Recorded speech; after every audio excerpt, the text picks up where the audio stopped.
Good morning, good evening, good afternoon, depending on where you are right now, where you are located right now. In my place, ngayon po ay gabi na. So I may be disturbing some people already. I'm not in the home, and I hope this would be a good broadcast for tonight. So we are on diary entry number 814 from the Diary of Saint Faustina, Divine Mercy in My Soul.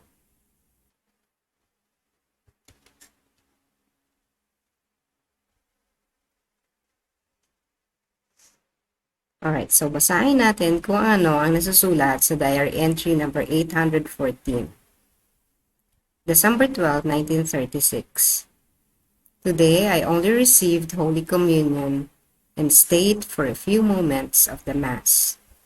All my strength is in you, O living bread. It would be difficult for me to live through the day if I did not receive Holy Communion. It is my shield.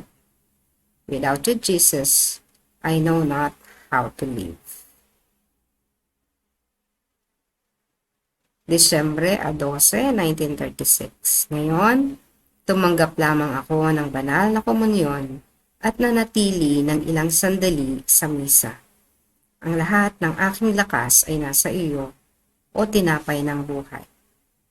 Magiging mahirap para sa akin kung hindi ako tatanggap ng banal na komunyon. Ito ang aking pananggalang.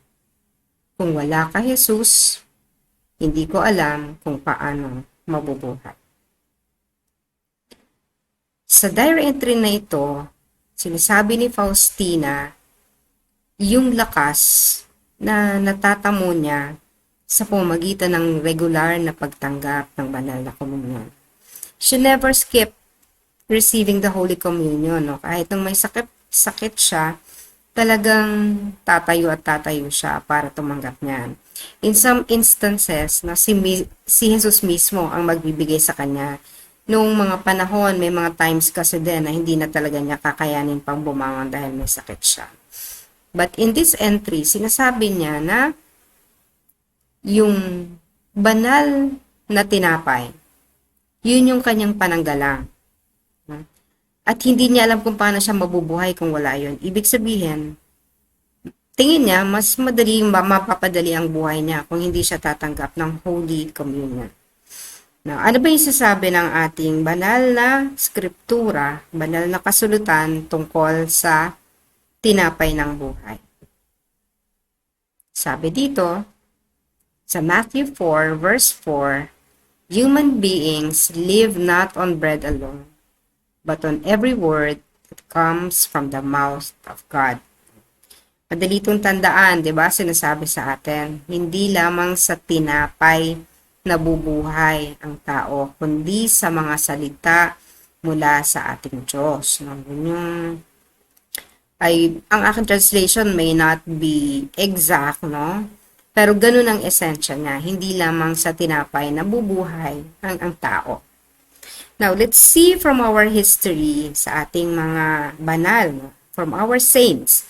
Are there saints who lived on the Holy Eucharist alone? No? Meron bang mga santo o banal tayo na nabuhay na hindi talaga kumain? No?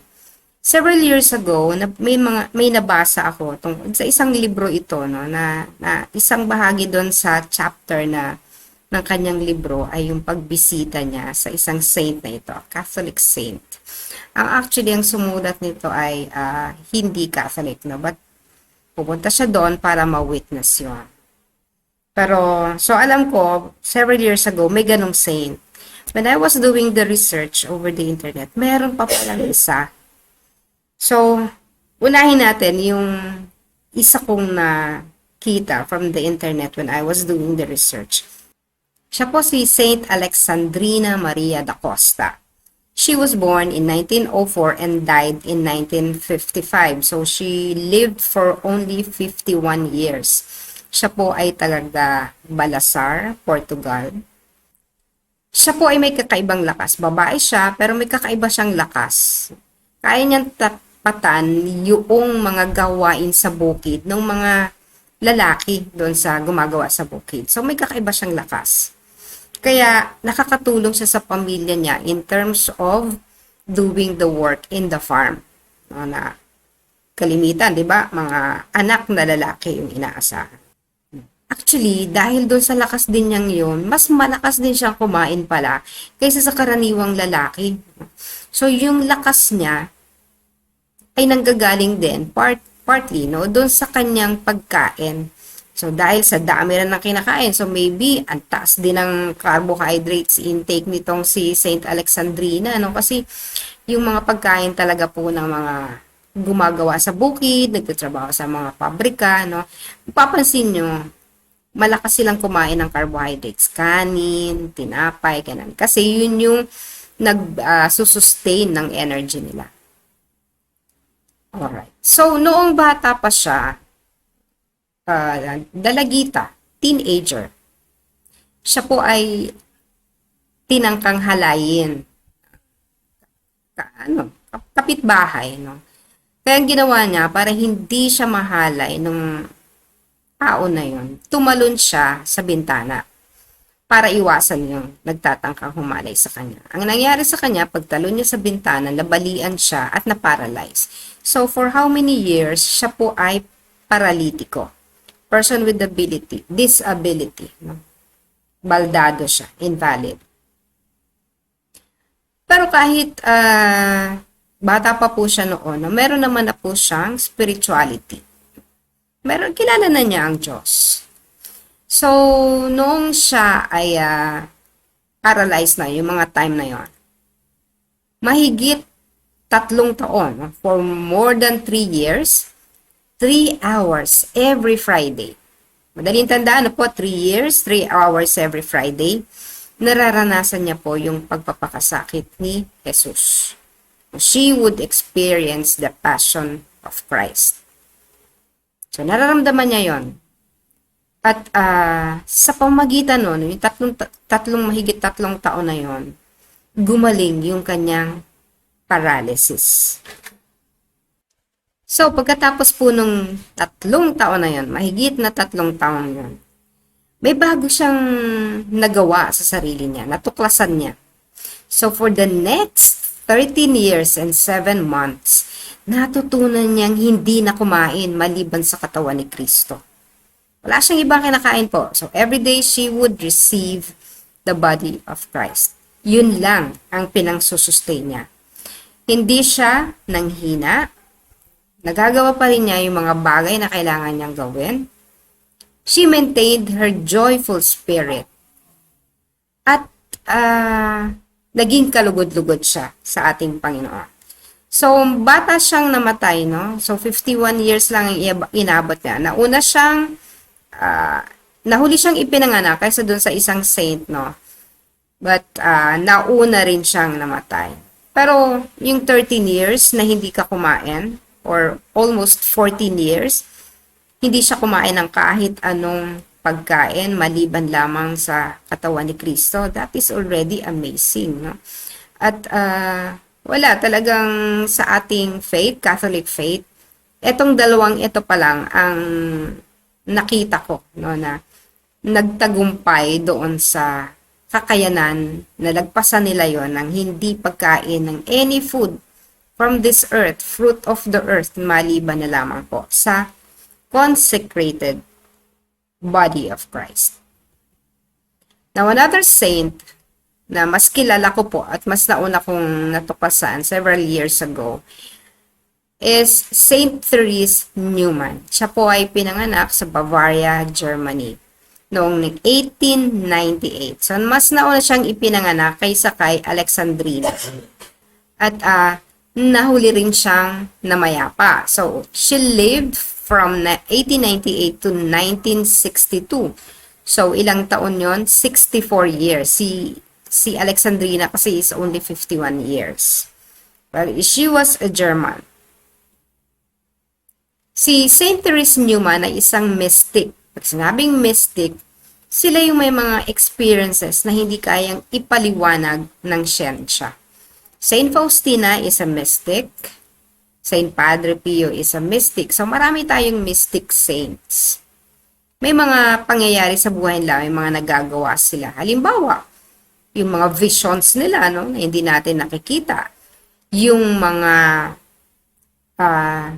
encounters with the devil or anything. So, mystical experiences po nyo.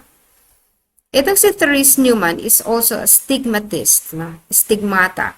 Ano yon? Ito yung mga saints natin na nagbe-bear ng mark of the crucified Jesus. So, if you would see this picture of Saint Therese Newman, meron siyang markado sa kanyang kanan at kaliwang kamay, no? Na para siya ding ipinako.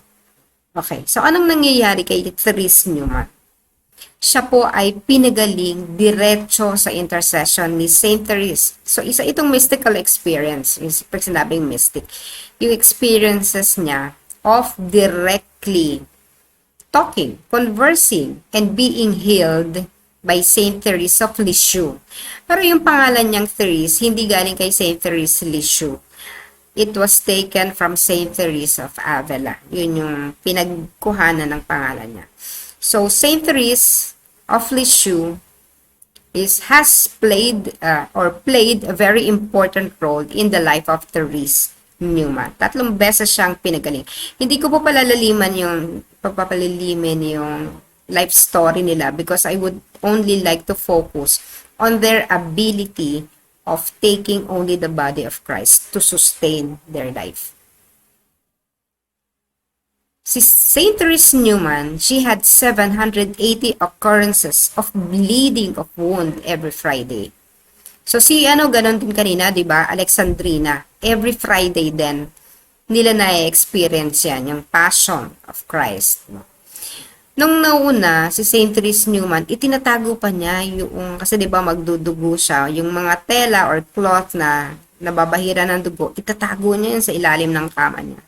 Pero later on, ginawa na itong public just to prove that this is real, no? At kung may faith ka na medyo mahina-hina, to influence your faith. No? So, every Friday, may public viewing yan sa Germany, no? Noong pagdurugo doon sa mga specific parts of our body, pati yung sa tagiliran niya. Dumudugo yan. Thursday pa lang may preparation na yan. Friday, yan na yung moment ng bleeding. And then, pagkatapos niyan, medyo mahina yung katawan niya, pero ang bilis. Babalik agad siya doon sa ordinary strength niya, no? Na parang walang nangyari. Parang hindi siya naubusan ng dugo, no? Hindi siya nawalan ng dugo. Pink of health pa rin ang itsura niya, no? Tapos, also, she would always be in a very joyful spirit. So, makikita niya sa picture na yan, no? Nakangiti pa siya dyan. Ganyan daw talaga yung aura, or ganyan talaga yung disposition ni Saint Therese Newman. So, yung mga yung mga wound na yan sa kanyang mga paa at kamay, they never healed. Hindi po yan gumaling hanggang sa namatay siya. She was able to show people faithful that the Passion of Christ is real. So, ilang taon siya na hindi kumain. So, dalawa yan, yung experiences ng Passion of Christ at saka yung bleeding na yan. And for 40 years, she was able to live hanggang sa mamatay siya without food. Walang kinakain, only the Eucharist. So, yan yung dalawang saints. Saint Therese at si Saint Alexandrina. Both European saints, na nagpatunay that man does not live by bread alone. Actually, sa kanila, hindi yung by bread alone kasi totally walang bread maliban doon sa bread o tinapay ng buhay, the consecrated host. So, itong experiences nila, pag titingnan natin, ito yung extreme fasting. Kasi tayo, nagpa-fast tayo, di ba? Si Faustina, halimbawa, would fast taking only a piece of bread and water. For the whole day na yon. And then she would do that for a few days. Wala yon. Sisiw yun sa mga dalawang saints na to. Kasi talaga sila wala. Nothing. No? Kasi si Faustina, kakain ng tinapay na ordinary bread, kakain din siya magte-take din siya ng ostya. Or sila, walang ordinary bread, only the consecrated bread or host. So, yun yung extreme fasting. Tapos, pinatunayan nila na wala namang epekto sa physical body. Kaya lang, you have to be really, if you're into fasting, you really have to be directly connected to God. Kasi kung mag-aayuno ka, or kahit wag yung word na ayuno, no? Yung fasting, yung mga nagda-diet halimbawa, kapag ang intention mo for fasting ay mag-lose lang ng weight, wala kang spirituality, manghihina ka pa rin. But, alam niyo isang trademark ng maraming mga saints is their ability to fast. No? Katulad ni Jesus din, nagpa-fasting din, nag-aayuno 40 days in the mountain without taking anything. No, doon siya tinukso ng diablo, di ba? Ayan, yung batong yan, di ba? Diyos ka, gawin mo tinapay yan. No, doon nga sinabi ni Jesus na hindi naman sa tinapay lang nabubuhay ang tao. But, what's the point here? The point is, if you are sick, and I think, at pwede niyong sundin, pwede rin hindi, no? Pero kasi ako, tingin ko, fasting is one way to be healed. Lalo na dun sa may mga extremes na mga diseases. Cancer, for example, i-deprive mo yung cancer cells mo of the food na usually ay nagpapalakas sa mga cancer cells, no? Unang-una, alisin mo yung mga pagkain ng cancer cells. Pag inalis mo yun, dinedeprive mo, ginuguto mo yung mga cancer cells. Kaya hindi na sila mag-develop, mag-grow, or mag-multiply. You can do that yung dahan-dahan, wag abrupt. Choose food that are really clean. Halimbawa, high in fiber, no? Fruits, vegetables, no? Malilinis ito, lalo na kung organically grown, no? Medyo mahal ang organic food, but if you would account the cost of eating organic food and then having maintenance medicine, mas makakatipid ka pa rin po eating organic food kahit mahal siya. Kasi napakamahal ng yung maintenance medicines ng mga cancer patients, diba? Iba pa yung chemotherapy, etc. So, that is one of the ways. Yun para sa akin, I would recommend that. You can try it, you can not, or you can just ignore it. Bahala po kayo, but I would suggest you try it. Anyway, isa rin yan sa sasabi ng mga doktor, yung pag-aayos ng kinakain ng mga cancer patients. Even diabetics, no, I would recommend fasting. So, sa ngayon po halimbawa, when I found out that my sugar level has gone high, no? Dahil, because I have been a vegetarian for a number of years. Kaso mo, alam mo naman, pag may mga kainan, usually yung mga pagkain karne. So, ang nakakain ko madalas, karaniwan, no? At saka yung in big amount na para mabusog ka, yung matatamis, no? So, sugar overloaded naman, no? Kaya, siguro, yun yung dahilan talaga. Pero, kung vegetarian diet lang talaga, hindi naman tataas siya. So, I tried intermittent fasting, eating from 8 a.m. hanggang mga 2 or 3. Maganda yung result. Pero pumapalya yan kapag talaga na hindi ko nagagawa yun. But syempre, dramatically reducing din the sugar content of what I eat. Dapat nga zero sugar no? Pero, I have proven it being effective in reducing or reducing the sugar content or the glucose content in the blood. Hindi naman po ako nanghihina, hindi naman Kaya lang kasi 'di ba, yung diabetic patients kapag gutom na talaga kasi bumabagsak na ang sugar. Babagsak talaga ang sugar kasi nagte-take sila ng meds, no?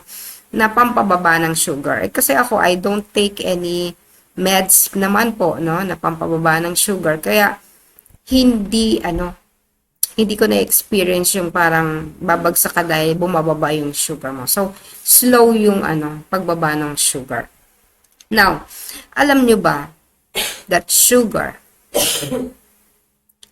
is one of the foods, no? Isa yan sa mga pagkain na naglalayo sa atin para tayo ay makaranas ng pakikipag-isa sa ating Diyos. Kasi hinaharangan niya yung ating sistema. No? So parang isa siyang yung diniscuss natin, di ba? May veil. No? Napakakapal ng veil na ginagawa ng sugar sa system natin. Kaya hindi natin ganap na na-experience yung ating Panginoon because of the sugar. We can discuss that in another session, but then, nasabi ko po sa inyo, having a lot or taking a lot of sugar prevents us from experiencing higher spirituality, higher experiences with God. Tingnan nyo yung mga diabetic people. Sila yung nauunang nakaka-experience ng dementia kasi nga hinaharangan na niya eh. Yung brain cells natin, binablock na niya. Kaya yung memory natin, nabablock na rin. So talaga ang sugar po is one of the culprits sa ating yung hindi pag-abante ng ating spirituality. In terms of communing or having union with God. So, yun po, yun yung essence of why I discussed this. Hindi naman necessary na gayahin natin si Saint Therese and then si Saint Alexandrina that they did not eat food for how many years hanggang mamatay sila. Hindi natin kailangan. We can only, ang suggestion ko nga na you take care of the food that you eat. Make sure this food are clean, no? By clean, it means organically grown, no? And then, yung mga junk food, hindi na natin kainin yan. And then, yung sugar, talagang kailangan nating mag-dramatically alisin na yan or decrease muna hanggang sa mawala yan sa system natin. No? And then, yung mag-unti-unti na tayo ng intake ng food. Because, sasabihin nila, kailangan ng protein para sa katawan ng ganyan-ganyan. In my experience po, even if I did not have a lot of protein through meat, okay naman po ako. Hindi naman ako, napaka-weak, no? Of course, nagkakasakit din naman ako. Pero, it's been, normal pa naman po ang aking buhay.